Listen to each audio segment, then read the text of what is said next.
Hello and welcome back to today's video. Today we're going to be doing a how to play on the Tornvagn. It recently got buffed in the latest patch, so let's talk about equipment, field mods, and I'll show you how to play this tank to get the most out of it. Let's get right into equipment. So, for equipment, it's pretty simple really. For your first equipment setup, I recommend you take Turbo, Rammer and V-Stabs. And for your second setup, once you've progressed through the field mods and unlocked that option, I recommend you take Hardening, Rammer and V-Stabs. Take the turbo on an open-based map where you need to get into position early and pick up that early game damage, because this tank, as you will see through the gameplay, it's not particularly quick. And take the hardening on a more city-based map where that speed is not going to be a limiting factor, and the hardening will give you that little bit more HP to trade more effectively. Let's talk about field mods now, and I'll recommend what's to take. So, for field mods, it's pretty simple again. It's pretty generic for heavy tanks, but I recommend you take lightweight suspension, parallax adjustment, and periscope electric drive. So that is right, left, and right. Now, let's go into some gameplay and I'll talk statistics and you can see what this tank really can do. So, now for some gameplay.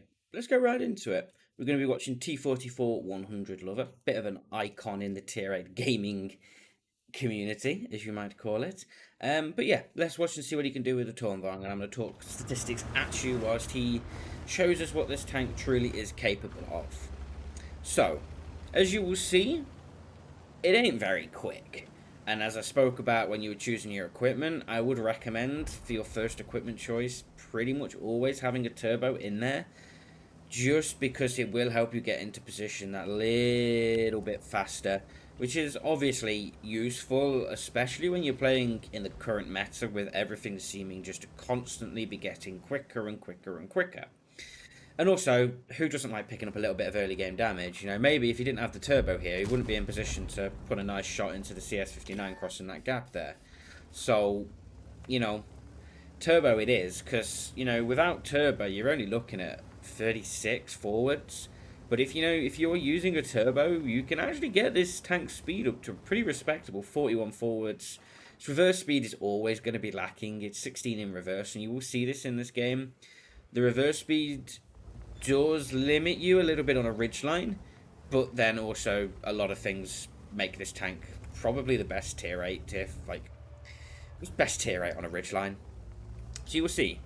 So, DPM. Let's start off with the traditional statistics that most people care about. DPM, it's 1972, so you've got 1,972. It's not particularly great.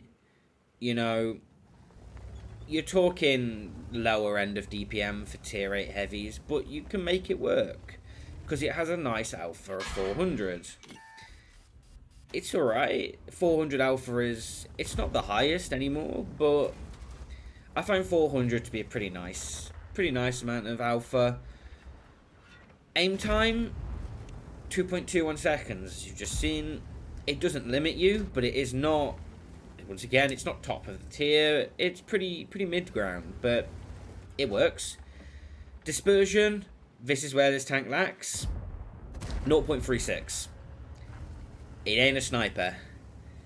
You're going to want to be playing this tank pretty close range, which is why, once again, I recommend that turbo, so you can take that position to play close range. And as you'll see, the gun handling close range is workable, but when you're bringing that distance up to beyond 300-ish meters, you are going to be struggling. This tank's got 10 degrees of gun depression, and as you've seen, it's got a pretty odd-shaped turret. It looks a little bit like a duck beak. Yeah, its armor is good. If you couldn't already get the idea, it's got very few weak points on the turret, and those weak points aren't really weak points for tier 8s, more weak points for tier 10s, not even really tier 9s. So, the entire upper hull is pretty much only penetratable by heat. So, let me pause it and show you what I mean. So, if we look at the tank here, you've got this kind of like gridded area. Yeah, if you have AP and you've not got like really good AP, so we're talking like TD AP, so we're talking like 275 millimeters plus, you're not penning that. If you fire heat, however, you will pen it pretty reliably. But if you've got AP, just don't shoot this. It's an auto, basically, just not going to pen. It's auto ricocheting away. However, if you do have heat, you can more reliably pen this tank's mantler, which is a bit funky.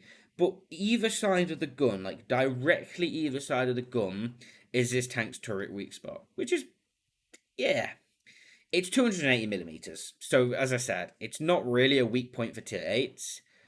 Not really a weak point for tier 9s. Like, they will pen it if they have a high heat pen and high AP pen. But it's a tier 10 weak spot, and even then they're going to struggle to pen it if they're not firing heat. So literally here and here, don't bother shooting here, because that's like 350 millimeters plus. You might think, oh, maybe you can overmatch this tank's roof if you have a high enough caliber. Like Skoda T56, I think, can overmatch it. So you can overmatch it, but, you know, if it's looking at you, you can't see it. You have to be like above it, and if you're above it, just shoot down on it. It's like a fucking runway. This tank. It's very flat and very long. Arty do love to shoot it, so do be aware of that. It does have another weak point to be careful of here. You see this little ridge back here, like this exposed engine deck. That is a weak point. That's 130 millimeters. So, you know, either side. Don't shoot this. It's a bait. You're not going to pen it unless you have heat pen and you shoot like this little triangle here. Because the rest of it, as you see, it's awkwardly shaped and very well angled. So it's a bit of a bait. Don't shoot that. The commander's hatch. Yeah, this tank's got good armor, if you couldn't tell. Hence why I spent so long talking about it. It's up there with some of the best armored tier 8 heavies. But as I said, it does have its limitations. And people do know its limitations now. So it's not like a mystery to a lot of people. So a lot of people are going to know how to exploit it. But if you're playing this, you basically do everything you can to avoid exposing your hull, and you try in every situation possible to expose only your turret, because as I said, they need a lot of penetration to go through your turret, but not a lot of penetration to go through your hull. So let's talk about shells on this tank. What armament does it have, really? It's pretty good. It's got APCR standard and gold APCR. That's pretty nice, you know. Not many tier 8 heavies actually have access to gold standard, APCR standard and APCR is gold. And its penetration is pretty okay. Standard, it's 248, so it's not the lowest, but it's not particularly the highest.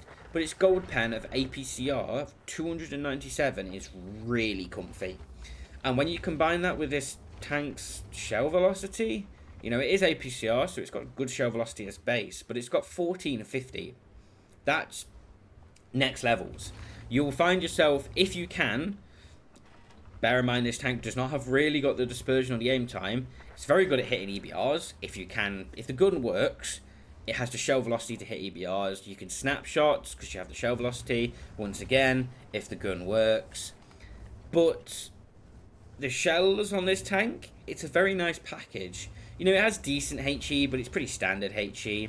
It's got 50 pen, and it does a bit more damage, but you're not really going to be firing too much of it. As you saw here, T44 100 lovers, not taking much of it. Preferring just to go for the full gold loadout, which is fair enough. You know, there's no reason to take standard, unless, you know, you're trying to make credits. Just take full gold, because, you know, it's both APCR, and it's just a better round altogether.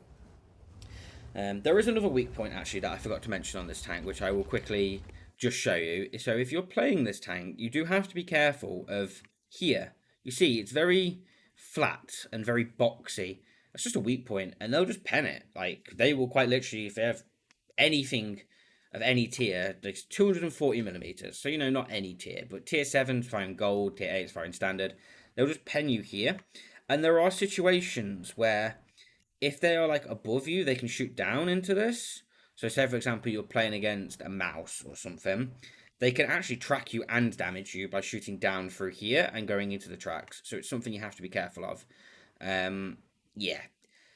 When I played this tank a few times, it happened to me. I think I was playing against, I think it might have been a WT TD tier 9. and the right way if they're quite tall. And he shot me through that and penned my tracks, and I was like, okay, that's a thing, I guess. Doesn't have a cupola, as you've noticed. Well, it does, I lie. It has a cupola, but it's about a millimetre tall, and you're not going to hit it because it's at the back of the turret. And as we've already seen, when this tank is using its 10 degrees of gun depression, you cannot see its roof.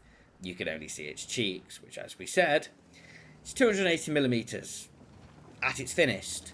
So, yeah, good luck hitting it. But as you've seen here, T-44-100 Lover, it's making this tank work. You know, he's in a pretty bad situation here. You know, his team are 4k down. And as you'll see, the limitation of this tank is its gun depression. Its gun depression doesn't really allow you to brawl in the sense of trading, which is once again why I do recommend on a city-based map to take the hardening. And there is an argument that you could drop the V-stabs for a turbo hardening rammer setup, but I just feel like this tank's dispersion is so bad that in a way you do need the V-stabs just to kind of make it playable. I mean, for me personally, I'm a bit of a stickler for V-stabs. I pretty much put V-stabs on anything I play. I just find that I play quite an aggressive playstyle, so for me to have V-stabs, it allows me to play that aggressive playstyle and not feel like my gun handling is what is actually limiting me. And there is another thing when you talk about this tank's armour. It's got a very long turret, which is, you know, noticeable. It's not actually that weak. You might think that if it turns its turret from being straight front on, its cheeks become weak. Doesn't really, actually. You know, if you've got a high enough pen, yes it does. Nice shot there. But it's not a particularly weak point. You have to turn it beyond about 15 degrees for it to actually become a weak point. So, if you're playing against this tank, or you're playing this tank, you can, in certain situations, almost angle your turret a little bit like an E100 might, to kind of bait them to shoot the side of the turret. And if you know, say for example, you're playing against an IS-6 might be a good example for this. You know they're not going to have high enough pen to pen your side of your turret. So you can kind of angle it and make it a little bit funky, and you will pull off some pretty nice ricochets. And people will go, oh, he's exposing his side turret, I'll shoot his side turret. And you will bait some shots, so it's a bit funky in that sense. As you saw there, the bad reverse speed on this tank, it is that kind of limiting factor. You don't really have great traverse speed, which is why I chose to take the first field mod instead of the maintaining speed, the hull rotation speed. Because this tank is long, as you've already seen, and it hasn't got great hull traverse speed. So I feel like in most situations where you can, you want to try and not reduce that hull traverse speed because it will limit you a lot. As you can see here, it's in a 2 versus 3 close situation. And you see the limiting factor is that gun depression. Sorry, that DPM, not gun depression. It's making it work though, and you must put a caveat on here. T-44-100 Lover is an incredibly good player. He is probably one of the better tier 8 players, one of the better players in general. You know, he's in Inville, one of the best clans. He's a very good player, and he is going to be able to make this tank work better than the average player. But I wanted to show you what this tank is capable of in the hands of a very good player, because you can imitate what he does. You can imitate the way he plays, the way he angles his armor, and I feel like it's a good one to show you the overall limitations and strengths of this tank. You know, you've seen where the turret blocks, you've seen where the turret does not block, you know. FV, scary tank, and you'll see the HE there coming in quite nicely. It's got decent shell velocity, it's got decent alpha, pretty okay pen, but it's an FV, so anything can really pen it. I would have liked to have seen T-44-100 Lover switch to APCR there. That was incredibly risky to hit the cupola of the Ho-Ri with HE and pen it, but bygones be bygones, I guess. You're seeing a master at work here in a way, and he is showing us what this tank really can do. As I said earlier, and I mentioned it earlier, this tank is an arty magnet because it is quite literally built like a runway. It's built like a road.